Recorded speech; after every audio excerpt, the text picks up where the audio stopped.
My dear student, প্রতিদিনের মতো আজকেও তোমাদের জন্য আঁকার নতুন ভিডিও নিয়ে চলে এসেছি। আজকের ভিডিওটা তোমাদের কাছে খুবই অন্যরকম হতে চলেছে, তাই বলছি ভিডিওটা স্কিপ না করে পুরো ভিডিওটা দেখবে। আর এই ধরনের নতুন নতুন ভিডিও পেতে চ্যানেলটি সাবস্ক্রাইব করুন আর পাশে থাকা বেল আইকনটি টিপুন।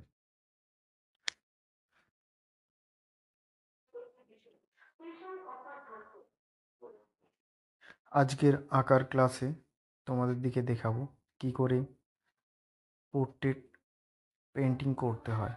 পোর্ট্রেট পেন্টিং করার জন্য বিভিন্ন মিডিয়াম বা মাধ্যম আমরা ব্যবহার করি। যেরকম স্কেচিং করার জন্য আমরা বিভিন্ন কালার পেন্সিল ইউজ করি, সেরকমই চারকোল ইউজ করি। আর আজকে আমরা দেখাবো চারকোল বিভিন্ন রকম মিডিয়াম হয়, মানে চারকোলের মাধ্যম আমরা দেখি, যেমন চারকোল চক, তারপরে চারকোল স্টিক এবং চারকোল পেন্সিল। আর আমার কাছে সেরকম চারকোলের কোনো মিডিয়াম না থাকার জন্য আজকে আমি সামনে আমার হাতের সামনে ছিল চারকোল। চকের পরিবর্তে আমার কাছে সামনে ছিল প্যাস্টেল। আমি আজকে তোমাদের দিকে প্যাস্টেল কালার দিয়ে কি করে পোর্ট্রেট করতে হয়, চারকোলের চারকোল চকের যেভাবে আমরা ব্যবহার করে পোর্ট্রেট পেন্টিং করি, সেই রকমই প্যাস্টেল রং দিয়ে কিভাবে আমাদের পোর্ট্রেট পেন্টিং করতে হয় সেটা আমরা আজকে শেখাবো। সেটা শেখানোর জন্য প্রথমে আমি নিয়ে নিলাম আমার প্যাস্টেল কালার।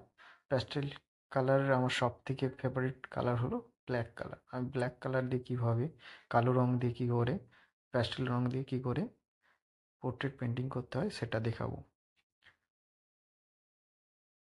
তো প্রথমত পোর্ট্রেট করার জন্য একটা সারফেসের প্রয়োজন হয়। আজকে আমি সারফেস হিসাবে আমি একটি কার্ট্রিজ পেপার ইউজ করছি, এবং কার্ট্রিজ পেপারের উপর ড্রয়িং অনেক স্টুডেন্টরা যারা প্রথম পোর্ট্রেট পেন্টিং করবে, তারা প্রথমত পোর্ট্রেট পেন্টিং করার ক্ষেত্রে যারা নতুন স্টুডেন্ট, তারা প্রথমত তারা ড্রয়িং করে নিতে পারো পেন্সিল দিয়ে। তারপরে pastel colour, black colour use করতে পারো, করে ডিটেলিং ধরতে পারো। আর যেহেতু আমি আজকে পোর্ট্রেট পেন্টিং ক্লাসে খুব স্টুডেন্ট আমার কাছে, যেহেতু ক্লাসে পোর্ট্রেট পেন্টিংয়ের ক্লাস ডিমোট দেখাচ্ছিলাম, তাড়াতাড়ি স্টুডেন্টদের ছুটি দেওয়ার আমি প্যাস্টেল রং দিয়েই ড্র করতে শুরু করলাম। এবং স্টুডেন্টদের দিকে খেয়াল রাখতে হবে যে প্রথমত রং করার ক্ষেত্রে আমরা যে তিনটে টোন ইউজ করি, বা first tone, second tone, third tone, সেইগুলো তোমার দিকে খেয়াল রাখতে হবে। আমি যদি প্রথমেই ডার্ক কালার ইউজ করে ফেলি, তাহলে আমি ড্রয়িংটা যদি কোথাও ভুল করে ফেলি, সেটা সংশোধন করার জন্য আমাদের কোনো জায়গা থাকবে না। তাই প্রথমত খেয়াল রাখতে হবে স্টুডেন্টদের দিকে, প্রথমেই ফার্স্ট টোন থেকে স্টার্ট করব। স্টার্ট করার জন্য প্রথমে আমি চোখ থেকে ড্রয়িং শুরু করলাম।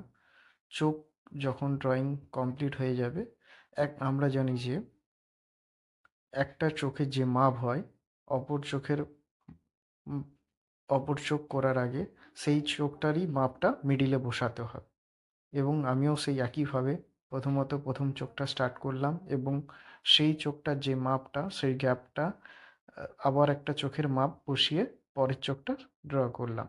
এবং খেয়াল রাখলাম যে একটা চোখ আরেকটা চোখের সরলে যাতে বসে, তার জন্য আমি একটা হালকা করে একটা রেখা টেনে নিলাম।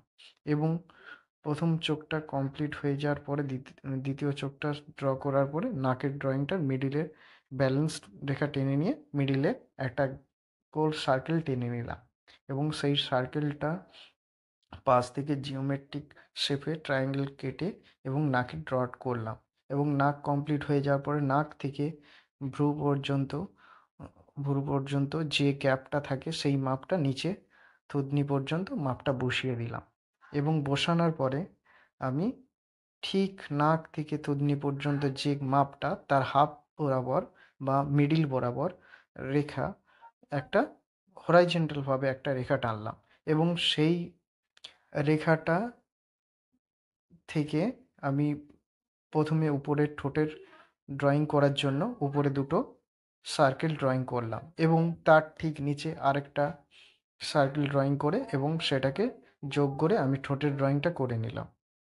এবার আমরা জানি যে এই কান ড্রয়িং করতে গেলে প্রথমত যে আমাদের মুখের যে মাপটা হয় ৩টে মাপ যেটা ধরি আমরা, উম সেই প্রথমত যে নাক থেকে ভুরু পর্যন্ত যে একটা মাপ ধরেছিলাম এবং নাক থেকে থুতনি পর্যন্ত আরেকটা মাপ ধরেছিলাম। তাহলে একই মাপ নাক থেকে ভুরু পর্যন্ত এবং সেই মাপটাই নাক থেকে থুতনি পর্যন্ত। আবার সেই একই মাপ আমি ভুরু থেকে কপাল পর্যন্ত টেনে নিলাম এবং নাক থেকে ভুরু পর্যন্ত যে মাপটা দিয়েছিলাম সেই মাপটা ঠিক বরাবর মাঝ বরাবর একটা কান ড্রয়িং করলাম এবং কান ড্রয়িং করার পর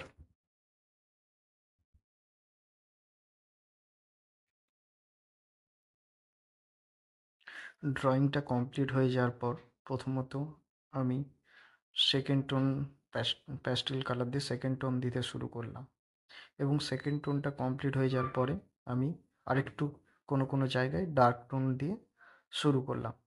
তাহলে আমার ৩টে টোনই প্রায় কমপ্লিটের পথে এবং আমি খেয়াল রাখছিলাম যাতে আমার হাইলাইটেড জায়গাগুলো ঠিকঠাকভাবে আমি রাখতে পারি। সেখানে যাতে কোনো ময়লা না হয় সেদিকেও খেয়াল রাখতে হয় এবং যদি আমার মনে হয় কোনো জায়গাগুলো আমি ঠিকঠাকভাবে ধরতে পারছি না বা পারবো না, সেক্ষেত্রে আমি সাদা কালারটা আগে থেকেই ইউজ করে রেখে দিতে পারি। তারপরে আমার যখন থার্ড টোনটা প্রায় কিছু জায়গায় দেওয়া কমপ্লিট হয়ে গেল, এবার আমার কালারগুলো মেশানোর পালা। আমি প্রথম কালার মেশানোর জন্য একটা সফট কাপড় নিয়েছিলাম।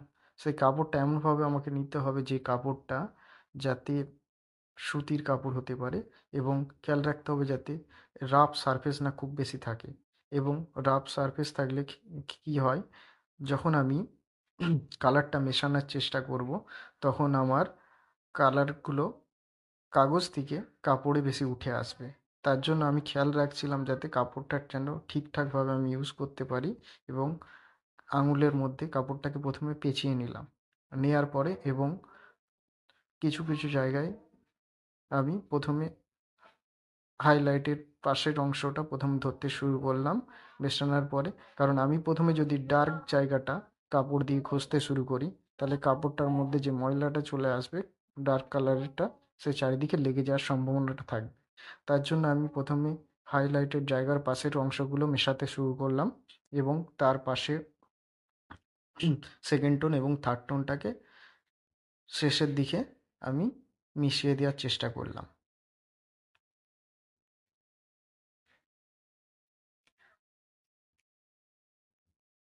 পেন্টিং করার সবথেকে সহজ পদ্ধতি আমরা যেটা ইউজ করি সেটা হলো চোখ থেকে স্টার্ট করে গোটা মুখটা মেজারমেন্ট ধরা।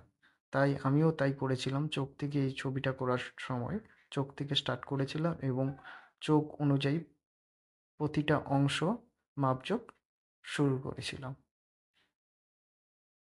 দেখুন, আর এই ধরনের নতুন ভিডিও পেতে চ্যানেলটি সাবস্ক্রাইব করুন আর পাশে থাকা বেল আইকনটি টিপুন।